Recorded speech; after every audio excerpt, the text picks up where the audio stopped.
हम लोग पढ़ रहे हैं कक्षा 10 का बायोलॉजी का चैप्टर नंबर 6 हम लोग पढ़ रहे हैं। ठीक है, जिसमें हम लोग का ऑलरेडी यानी कि पहले से ही हम लोग का 2 वीडियो हो चुका है। आज जो हमारा वीडियो होगा वो पार्ट नंबर 3 वीडियो होगा। ठीक है, तो जो जो बच्चे अगर पहले वीडियो और दूसरे वीडियो को नहीं देखे हैं, उनसे रिक्वेस्ट है कि आप लोग जा कर के पहले और दूसरे वीडियो को भी देख लें, ताकि आपको लाइन बाय लाइन सारे प्रश्न मिल सके और आपको सारी बातें समझ में आ सके। ठीक है, चलिए हम आज के वीडियो को शुरुआत करते हैं। हम लोगों का जो पिछला जो वीडियो था, यानी कि 2 नंबर का जो वीडियो था, दूसरा का पार्ट जो था वो प्रश्न संख्या 16 तक हो गया था। आज हम लोग जो पढ़ने वाले हैं वो प्रश्न संख्या 17 से पढ़ेंगे। ठीक है, देखिए जो 17 नंबर प्रश्न है वो क्या है, कह रहा है कि परागण क्या है, परागण की परिभाषा दे। कि परागण क्या है एवं पर परागण की परिभाषा दे। ठीक है, अब देखिए इस प्रश्न से समझ लीजिए, अभी हमने ये पढ़ा है कि परागण क्या है और पर परागण क्या है। इन्हीं दोनों को फिर से हमें लिख देना है और कुछ नहीं करना है, वही हमारा इसका परिभाषा हो जाएगा। देखिए यहाँ पर लिखे हैं परागण की, जब किसी पुष्प का परागकण निकलकर किसी दूसरे पुष्प या फिर किसी दूसरे पौधे के पुष्प तक पहुंचता है तो उस क्रिया को परागण क्रिया कहते हैं।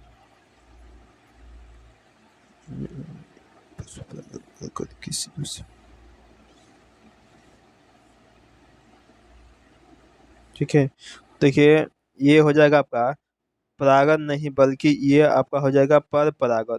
यहाँ पर गलती हो गया है। ये उसी पुष्प अगर दूसरे पुष्प पर पड़ेगा तो उसको हम पर परागण बोलते हैं। ठीक है, और परागण की अगर हम बात करें तो उसी पुष्प पर पड़ेगा। देखिए यहाँ पर ये थोड़ा मिस्टेक हो गया है, ये वाला क्या है कि आपका गलत है डिफिनीशन। ये देखिए यहाँ पर आप यहाँ पर परागण का डिफिनीशन लिख सकते हैं। देखिए यहाँ पर परागण है यहाँ पर। ठीक है, ये देखिए स्वपरागण कहिए या फिर परागण कहिए, ये रहा आपका परागण का डिफिनीशन। तो यहाँ से आप परागण का डिफिनीशन लिख सकते हैं। ठीक है, यहाँ से आप परागण का डिफिनीशन लिख लीजिएगा और यहाँ से आप पर परागण का डिफिनीशन लिख सकते हैं। ठीक है, चलिए अब देखिए आगे देखते हैं हम लोग। अगला प्रश्न है हमारे पास 17 नंबर, कह रहा है कि परागण किसे कहते हैं, वर्षा होने पर परागण पर क्या प्रभाव पड़ता है। उत्तर लिखेंगे, जब किसी पुष्प का परागकण निकल कर किसी दूसरे पुष्प या किसी दूसरे पौधे के पुष्प तक पहुंचता है तो उस क्रिया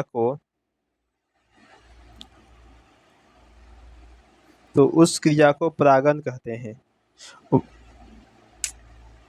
तो उस क्रिया को हम लोग क्या बोलते हैं कि पर परागण कहते हैं। देखिए यहाँ पर होगा आपका पर परागण। ठीक है, पर परागण कहते हैं। वर्षा होने पर परागण में बाधा उत्पन्न होती है, क्योंकि इस परागण के लिए बाह्य कारक जैसे तितली मधुमक्खी की कमी होती है, तथा वर्षा होने पर वर्तिकाग्र तक पहुँचे परागण भी झड़ जाते हैं। ठीक है, जिससे परागण की क्रिया नहीं होती है। अब देखिए आगे है आपका स्वपरागण।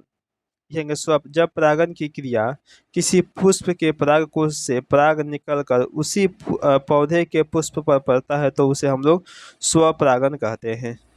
ठीक है, स्वपरागण कहते हैं। और बात करते हैं पर परागण का, तो जब जब परागण की क्रिया किसी पुष्प के परागकोश से परागकण निकलकर किसी दूसरे पौधे के पुष्प पर पड़ता है तो वह पर परागण कहलाता है। ठीक है, चलिए अगला प्रश्न देखते हैं हम लोग। 20 नंबर प्रश्न है, कह रहा है कि पुरुष यौन आरंभ से आप क्या समझते हैं। ठीक है, तो उत्तर लिखेंगे, जब नर जनन अंग कार्य करना शुरू कर देता है, जब नर जनन अंग कार्य करना शुरू कर देता है तो उसे पुरुष यौन आरंभ कहा जाता है। सभी बालक वर्ग का जनन अंग 12 से 13 वर्ष की अवस्था में कार्य करना शुरू कर देता है, जिसे पुरुष यौन आरंभ कहा जाता है। पुरुष के वृषण से टेस्टोस्टेरोन नामक हार्मोन स्राव होता है, जो लैंगिक कार्य को दर्शाता है, जैसे आवाज़ में भारीपन, ठीक है, कंधा का चौड़ा होना, दाढ़ी एवं मूछ का आना, जनन अंग पर बाल का आना, शरीर को सुडौल एवं ताकतवर होना, कांख में बाल का आना, ठीक है। ये सारी क्रियाएं कब होती है? तो पुरुष का जो जब यौना आरंभ शुरू हो जाता है ना, उस समय होता है, ठीक है। आगे समझ आ गया है अब आपका कि स्त्री यौना आरंभ से आप क्या समझते हैं? लिखेंगे कि जब मादा के शरीर का जनन अंग कार्य करना शुरू कर देता है तो उसे स्त्री यौना आरंभ कहा जाता है। सभी बालिका वर्ग का जनन अंग 12 से 13 वर्ष की अवस्था में कार्य करना शुरू कर देता है। मादा के अंडाशय भाग से एस्ट्रोजन एवं प्रोजेस्टेरॉन हार्मोन का स्राव होता है जो लैंगिक कार्य को दर्शाता है, जैसे आवाज में मधुरता, स्तन का विकास, जनन अंग पर बाल उगना, कांख में बाल का आना, नितंब का चौड़ा होना, अरे देखिए, नितंब का चौड़ा होना, मासिक चक्र प्रारंभ होना जिसे हम लोग एमसी भी बोलते हैं, ठीक है। चल देखिए, अगला प्रश्न है हमारे पास। अगला जो प्रश्न है वो है 22 नंबर का, कि नर तथा मादा जनन हार्मोनों के नाम एवं कार्य को लिखेंगे। नर जनन हार्मोन का नाम शुक्राणु है, जबकि मादा जनन हार्मोन का नाम अंडाणु होता है, ठीक है। योग होता है, योनि संभोग के समय वीर्य के साथ शुक्राणु मादा जनन अंग में पहुंचता है, वहां मादा के अंडाणु से मिलकर निषेचित होता है, ठीक है। चलिए देखिए, अगला प्रश्न 23 नंबर का, कि नर जनन तंत्र का सचित्र वर्णन करें। लिखेंगे, ये आपका एग्जाम में 5 नंबर का पूछेगा, बहुत ही इंपॉर्टेंट प्रश्न है।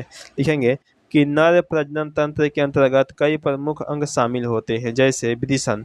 पहला क्या होता है? सबसे मेन जो है वो है वृषण। चलिए ठीक है, यह नर जनन का प्रथम लैंगिक जनन अंग होता है, जिसकी संरचना अंडाकार होती है और इसकी संख्या एक जोड़ी उदर गुहा के बाहर थैली नुमा संरचना में होती है। इसका प्रमुख कार्य शुक्राणु का निर्माण करना एवं टेस्टोस्टेरोन का हार्मोन स्राव करना होता है, ठीक है।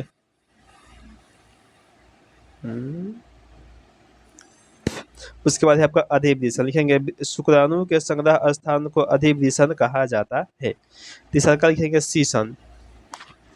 लिखेंगे, इसकी संरचना मांसल होती है जो हर सन ऊतक का बना होता है। इसके सहारे ही मादा के योनि हिस्सा में शुक्राणु पहुंचाया जाता है, ठीक है। चलिए, उसके बाद आपका शुक्राशय। लिखेंगे, यह चिपचिपा पदार्थ को स्रावित करता है। कौन? तो शुक्राशय। पांचवा देखिए, शुक्रवाहिका नली। लिखेंगे, वृषण और अधिवृषण को जोड़ने वाली नलिका को शुक्रवाहिका नली कहा जाता है। अगला देखेंगे, 24 नंबर प्रश्न है हमारे पास, कह रहा है, ठीक है। चलिए अब हम, अभी आपका कितना प्रश्न है? 28, बहुत ज़्यादा है जी, 35 तक है, ठीक है। तो मादा जनन तंत्र के सचित्र वर्णन करें, इस चैप्टर को हम लोग, यानी कि इस प्रश्नों को हम आपको अगले वीडियो में बताएंगे, ठीक है। आज के वीडियो में हम आपको इतने तक रहने देते हैं, ठीक है। तो हम लोग मिलते हैं अब अगले वीडियो में।